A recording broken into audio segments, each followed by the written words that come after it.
Hey, Twitter world, this is yours truly. Now, coming soon to Twitter, you'll get to read all my thoughts and opinions on just about everything. Now, there's a lot of fake OJ accounts out there, so this one, at the real OJ32, is the only official one. So, this should be a lot of fun. I got a little getting even to do. So, God bless. Take care. Hello, everyone. Welcome to NeoUnrealist. I'm sure almost all of you, well, except maybe those of you who are younger millennials or Gen Z, you probably know who that guy is. But if you don't, that's one Orenthal James Simpson, or as he's known to most people, O.J. Simpson, O.J., or sometimes the nickname The Juice. O.J. Simpson was an American football player. He played in college at USC, and he got drafted, I think he was first pick overall in the 1969 NFL Draft by the Buffalo Bills. And that's who he played for 9 seasons before getting traded to his hometown San Francisco, where he spent the last 2 years of his career. He retired back in 1979. Now, O.J. Simpson won the Heisman Trophy in his senior year at USC. It was 1968. And the Heisman's awarded to whoever's considered the best, usually the offensive, it's an offensive player, almost always a quarterback or a running back, but not always, for that year in Division I college football. In his professional career, O.J. Simpson, he was the first NFL running back to rush for 2,000 yards in a single season.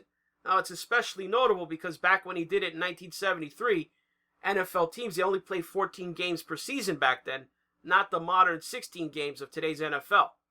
So he also holds, as a result, the record for a rushing average in a single season, where during that 73 year, he ran for 143.1 yards per game in that year he had with the Buffalo Bills.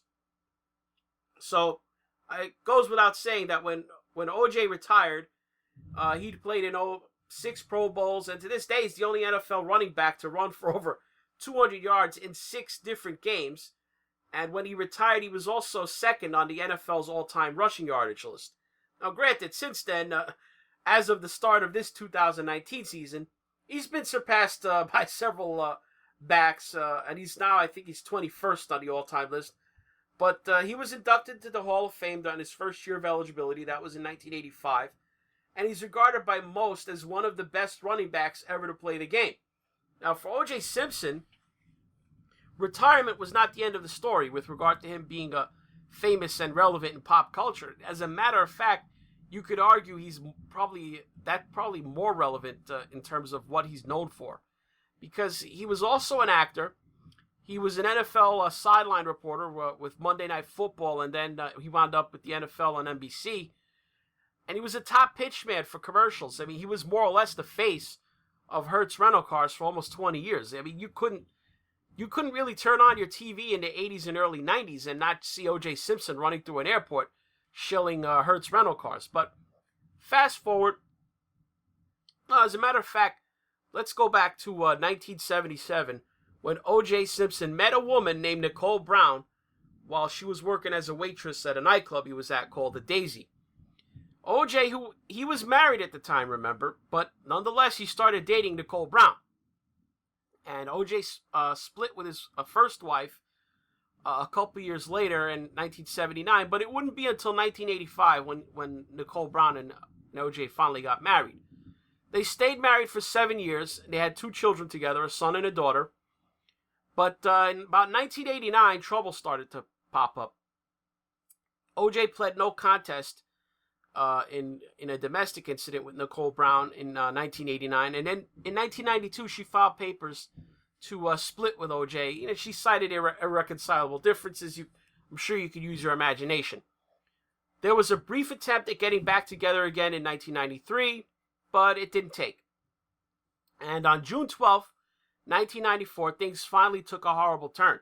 Nicole Brown Simpson and a man named Ron Goldman, they were found outside Nicole's condo, and yeah, they were, shall we say, in the tradition of Illinois, let's just say that Nicole Brown and Ron Goldman, some people did something. In 1994, while the New York Knicks were playing the Houston Rockets in the NBA Finals, I think it was Game 5, actually, of that series, millions of people were watching the game, and suddenly, up on the screen, pops the image of a white 1993 Ford Bronco fleeing from the 5-0 down some LA freeway. It was O.J. Simpson, and he was being pursued for being the someone who did something to Nicole Brown, his ex-wife, and Ronald Goldman. Because all the evidence and common sense pointed to OJ being the someone who did something. But in spite of that, in one of the most sensational trials in American history, OJ Simpson, he got away with it. He finally did wind up doing some time, but it was years later for some bungled mess that he set up in 2007 to recover some sports paraphernalia. I think his Heisman trophies were involved. Of his, they were being peddled by some skeezy characters that were in his orbit. Anyway, OJ went away for the Las Vegas thing from 2009, and they finally let him out in July 2017, and he's living in Vegas now, apparently. So in between his sworn lifelong quest, remember, he swore to look for the people who did something to Nicole Brown. I guess there's no mirrors in his house, but that's another story. But in between his searching, it looks like he spends most of his time shuttling between his home and golf courses and sports bars in the local Las Vegas vicinity. But imagine my surprise back in June of this year when OJ, he posted a clip that you saw in the intro, posted that video to Twitter announcing his first social media account. This isn't your typical boomer learns to use Twitter story. Certainly not. I mean, I found it amazing that in this age of deplatforming and getting disciplined by big tech for off-platform behavior, that O.J. Simpson gets to have a voice on big social media, but people like, say, Alex Jones, Laura Loomer, they don't. So just think about that for a minute. You can get permanently unpersoned off of Twitter for just sending a wrong think tweet that's just words, text. But O.J. Simpson and others like him who've done time for any number of bad actions, no problem. Which, don't get me wrong, I feel O.J. should have his account. I'm just mentioning how odd it is that, ex-cons who've done all manner of bad things, they get to talk. But people with just unpopular with a small slice of American society, people who live in the Bay Area of California for the most part, you get memory hold. All right, so OJ's here. He's a fact. What is he saying? Pretty much as you'd expect, he uses Twitter to clap back at stuff said about him. Here he is talking about accountability, oddly enough. Hey, Twitter world. For years, people have been able to say whatever they want to say about me with no accountability. But now I get to challenge a lot of that BS and set the record straight. Oh, remember the intro clip where OJ said he's got a little getting even to do? And we all know how he goes about getting even. So now he's talking about people saying things about him with no accountability. Uh-oh. Here's OJ denying rumors that he's Khloe Kardashian's father. Bob Kardashian, he's like a brother to me. He's a great guy. He met and married Chris, and they really had a terrific time together when they were together. Unfortunately, that ended. But never, and I want to stress, never in any way, shape, or form had I ever had any interest in Chris, romantically or sexually, and I never got any indication that she had any interest in me. So all of these stories are just bogus, bad, tasteless. Khloe, like all the girls I'm very proud of, just like I know Bob would be if he was here, but the simple facts of the matter is she's not mine.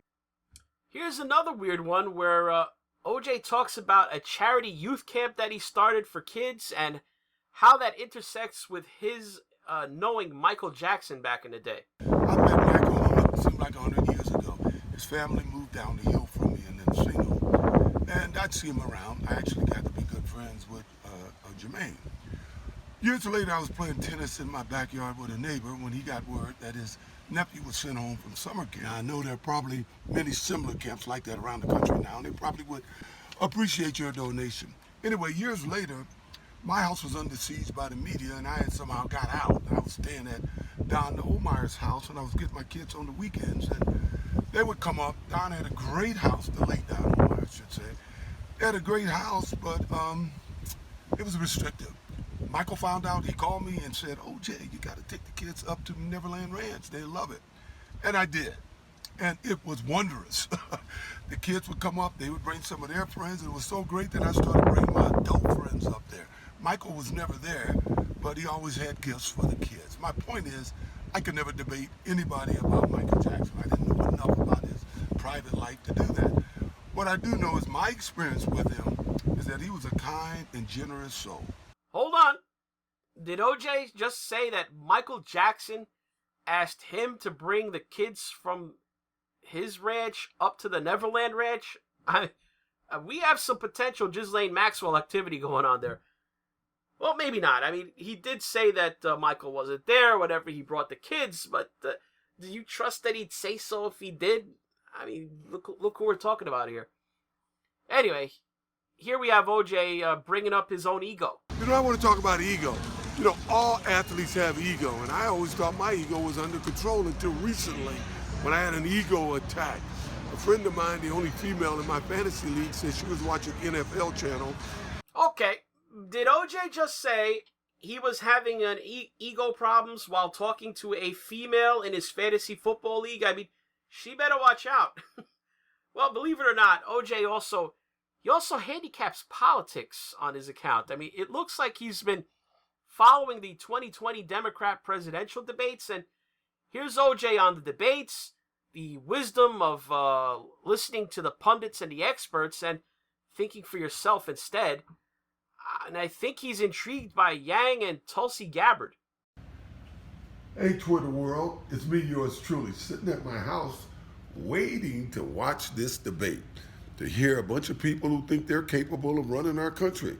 It should be interesting because, to be honest, I don't know most of these guys, but I'm interested to hear what they have to say, and I think every American should be watching this. Hey, Twitter world, yours truly, trying to finish dinner so I can get home and watch the second installment. The only thoughts about last night was one completely unknown to me. It really surprised me. It was pretty good.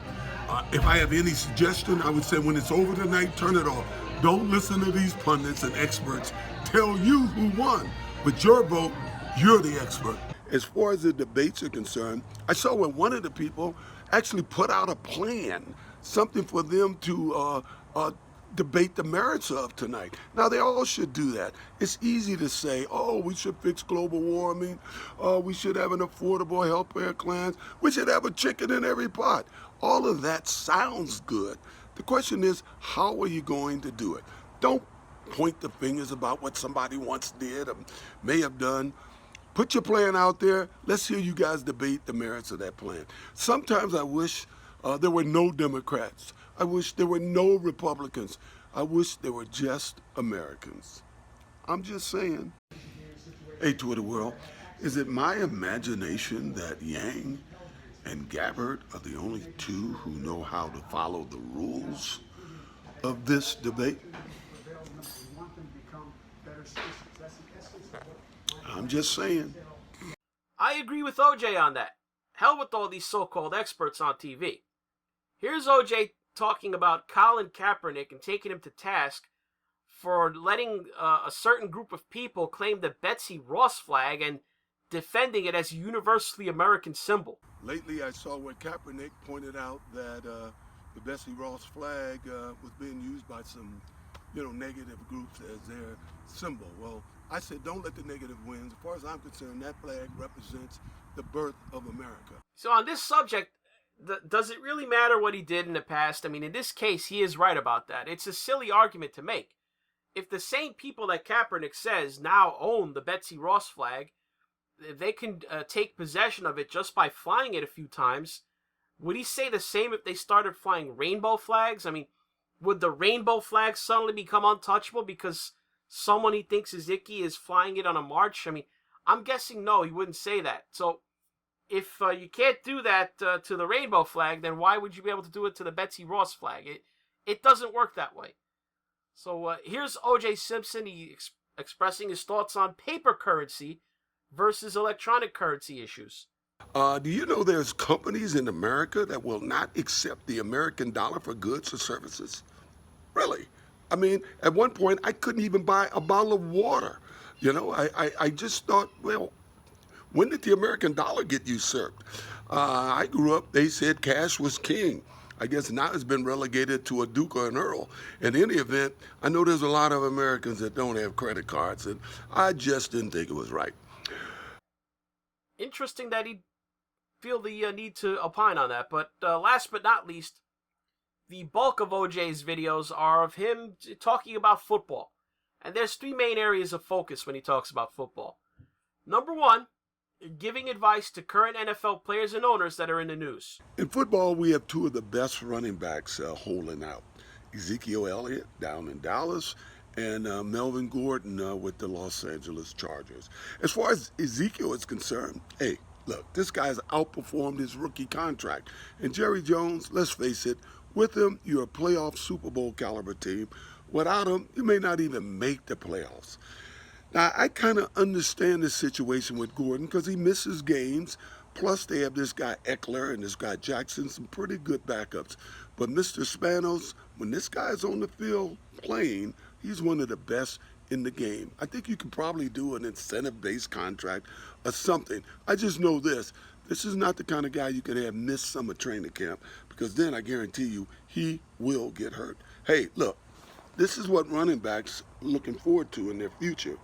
We have the shortest careers, position careers in the NFL, and we may be limping the rest of our lives. So pay these guys.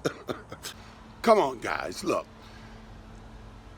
I negotiated about 4 of my own football contracts and numerous contracts off the football field in the commercial world. And one thing I can tell you, when you're negotiating contracts, it's about the money. And as long as you keep it about the money, it's fine. Now, I'm an Ezekiel Elliott fan.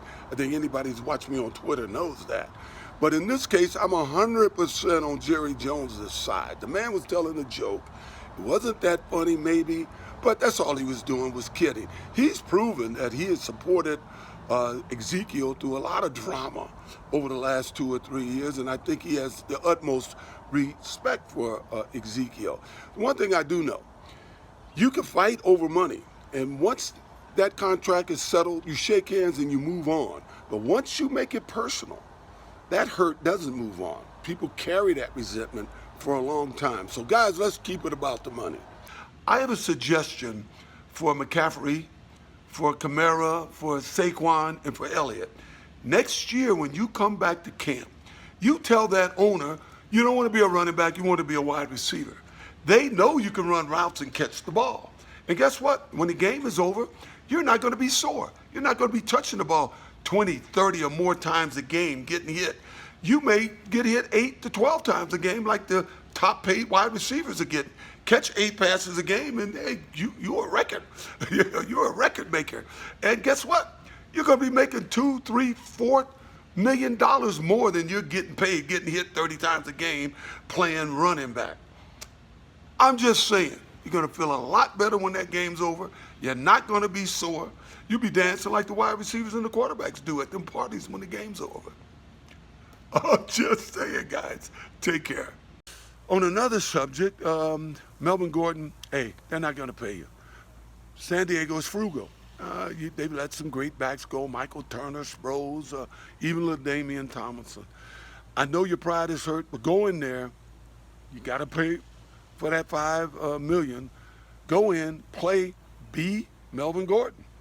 And guess what? When this season's over, either they got to franchise you and pay you 14, 15, 16 million, which I don't think they'll franchise you, but all these teams that seem to have passed on you in a trade, you've been given the right to work a trade. I'm shocked Houston or Tampa Bay didn't make that trade, but you play the game that you're capable of playing, and next year you'll sign one of these humongous contracts. I'm just saying. And of course, as part of his advice series for players, OJ has had words for Antonio Brown as well. Hey, Twitter world, it's me, yours truly. Just finished playing golf with some of my buddies. And we got the good news that Antonio Brown is not going to get suspended. Coach Gruden, that was a good move. Thank you so very much. Hey, Twitter world, yours truly. Well, I see where Antonio Brown is threatening to quit if they force him to wear this new mandated helmet. Now, I'm from the generation that's been suffering from this CTE, so I understand what the league is trying to say. Look, the man is making $50 million over the next 3 years. And if he don't play, he might have to get back that $19 million signing bonus. Now, I live in Las Vegas. I would love to see Antonio Brown play. I think he's one of the greatest receivers that has ever played football. But if you're telling me he's willing to give up that kind of money because of the style of the helmet, look, you don't want to go to training camp? Don't go. But giving up that money because of the helmet, I call BS. I'm just saying. Take care. Enough, buddy. You knew that you were going to get fined. Every guy that holds out get fined. And you also know that communications in the locker room stays in the locker room. So I got to tell you, some golfing buddies of mine and a couple of my teammates, we knew something was not good was going to come out of you posting that thing. The only people you're making happy right now are the Pittsburgh Steelers. Look, man, play ball. Cash them big-ass checks that you're getting and move on, man. Stop with all of this drama. Hey, Twitter world, what can I tell you? Antonio, look like you came out smelling like a rose. I don't think many people are pulling for you right now, but I'm not kicking you off my fantasy team, I can tell you that. But I hope you know that Belichick is not going to put up with none of the stuff that Tomlin, who may have started all of this, and Gruden put up with.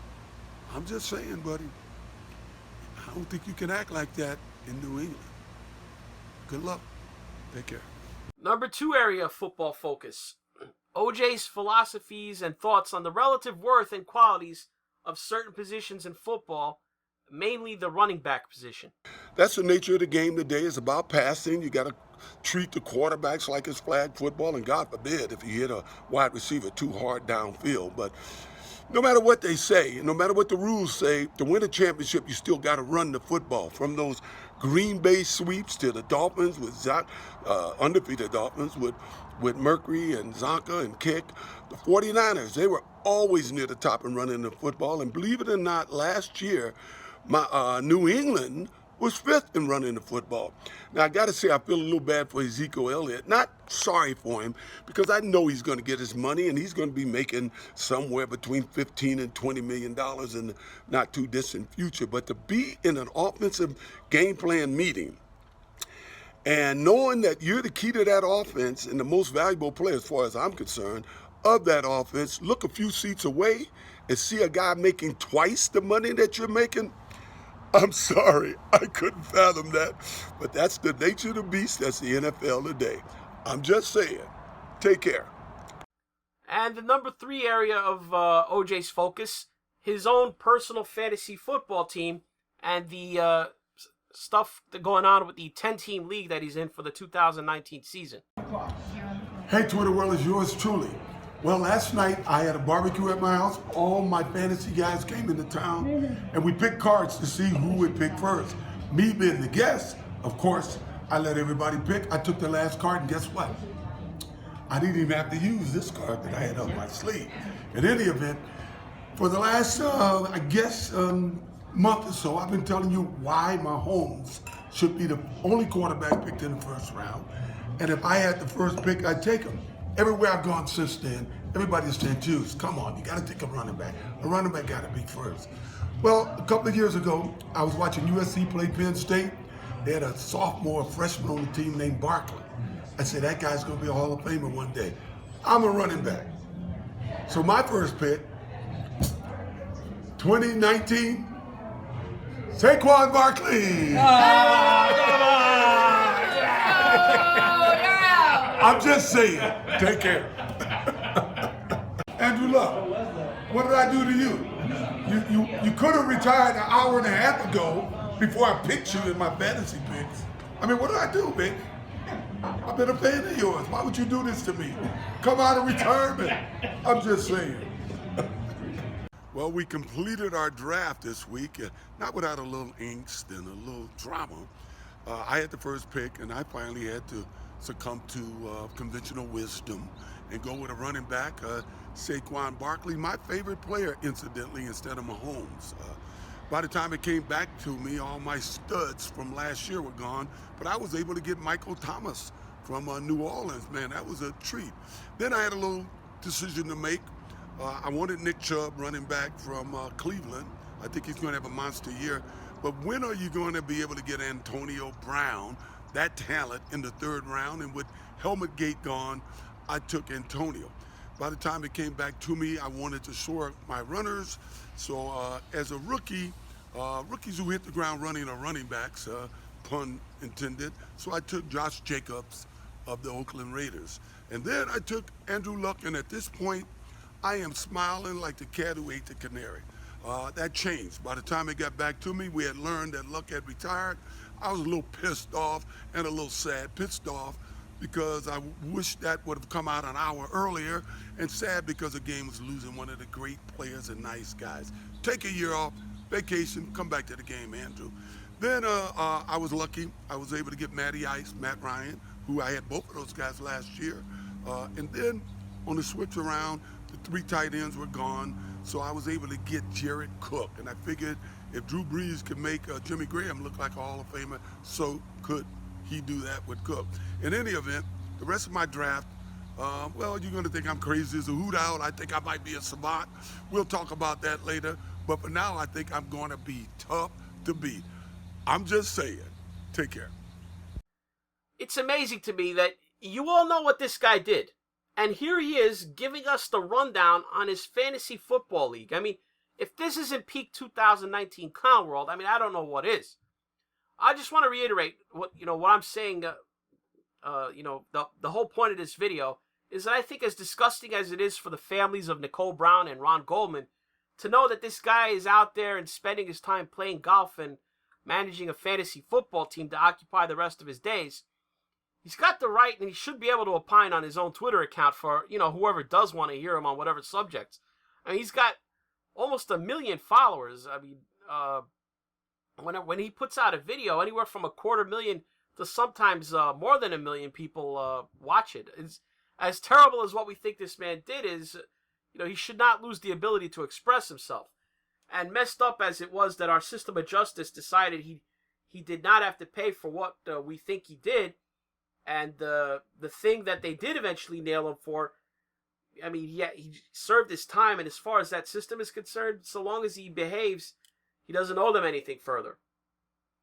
So by this same token, I just want to use this example of O.J. Simpson to highlight just how ridiculous current social media policies are, with regard to deplatforming people over textual and verbal wrongthink, and especially with regard to off-platform behavior, because it amazes me that the very same people who screamed the loudest for reforming the system that O.J. Simpson spent several years inside of, and giving the guys in that system second chances, these are the same people who support more or less permanent unpersoning of people that merely disagree with them on political or social issues. It's ironic. That's all for this NeoUnrealist. If you want to help the channel, do me a favor. Hit like for this video, leave a comment below, and mash down on the subscribe button if you're not already subbed to the channel. Click on the notification bell beside it. Put it on the all setting to keep up with newer content. If you want to contribute directly to the channel and toss your hard-earned dollars into the tip jar, follow the links below to Subscribestar or PayPal, or if you watch this on BitChute, you can just click on the green tip pledge button on the video player. It's about that time again. I mean, you've sat through the money-grubbing capitalist portion of the video. You've watched the various bite-sized tidbits that have sprung from the mind of an old retired football player and fallen celebrity. I feel compelled to acknowledge your mental fortitude. You lasted all the way to the end of that thing. My respect, and thanks for watching. I know I've been away for a while, but I don't know what's going on with America. Today I was told that this individual, let's call him Person A, stated that he thought Person B should not have a right to public expression. What's interesting about that is Person B, years ago, helped fight for Person A's right for freedom of expression, public expression. And then I get home and I'm watching politics. And I see where this one party pushed a measure to the floor that they knew they couldn't pass, that would make them look divided, which they did. The other party looked like a team, like they were totally together. They all voted the same way. Maybe whoever pushed this is a double agent. I don't know. What's going on, America? Take care.